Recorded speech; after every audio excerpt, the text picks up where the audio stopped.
जेलम में एक और बहू ससुरालियों के जुल्म का शिकार हो गई। 1 साल कबल ब्याही जाने वाली अक्सा ससुरालियों के तशद्दुद का शिकार होकर मन्नू मट्टी तले जाकर सो गई।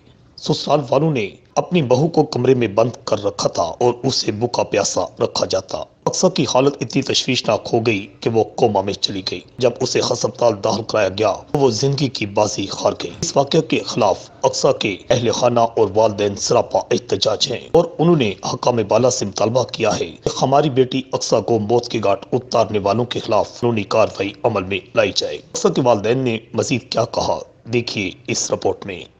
तो 1 साल 4 महीने हो गए इन्होंने नहीं मुलाकात हुई, कोई फ़ोन पे रब्ता नहीं है। 1 माह पहले मेरे घर में गया 1 घंटे के लिए, तो उसकी कंडीशन मैंने देखी है तो मेरे से बर्दाश्त से बाहर हो गया। मैंने पूछा ये क्या हो गया, होंठ की सूजियाँ, कह रही है मुझे मैदे की प्रॉब्लम। मैंने बोला बेटा ये मैदे की प्रॉब्लम नहीं है, ये आपको मुका या चांट इसने लगाई है वैसे। कहती है नहीं।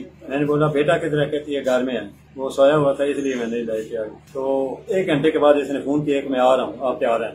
घंटे के बाद घंटा एक बैठी है, घंटे के बाद ये ले आया अपने साथ, ये बात है। उसके बाद कोई रब्ता नहीं हमारी। ये उसके बाद पहले कोई सेहत उसकी ठीक थी, लेकिन अभी जो कंडीशन है वो बिल्कुल नाकाबिले बर्दाश्त है। इसको टॉर्चर करते रहे हैं और जिस्म पे इसके निशान बड़े हैं, कमर पे भी। 1 साल से ऊपर हो गया अक्सा को अपने ससुराल में, तो वो मिलने नहीं दे रहा था इसको और ना ही कभी फ़ोन पे उसने बात करवाई है।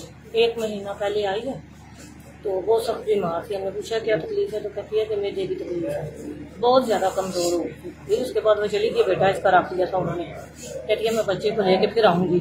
इसके पापा कहते थे कि आप इधर ही रहो, तुम्हारा इलाज करवाएं। तो कहती मैं बच्चे को लेके आऊँगी। उसके बाद बच्चे को लेके कोई नहीं आया। पिछले फ्राइडे को उसने मुझे फ़ोन किया, मुझे मेदे की तकलीफ है, मैं आई हुई हूँ हॉस्पिटल एमरजेंसी में।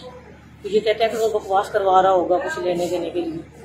तो कल किसी ने मोहल्ले की किसी औरतों ने मुझे फ़ोन किया है कि आपकी बेटी की हालत बहुत सीरियस है, तो लिहाजा आप फ़ौरन आए। जब मैं आई तो मैंने देखा तो बेटी को बिल्कुल होश नहीं था, बिल्कुल उसकी टांगें पैरालाइज हो गई हैं और बात बिल्कुल भी नहीं कर रही। बस कभी कभार आँख खोल के देख लेती है, बस कुछ पहचान नहीं रही किसी को।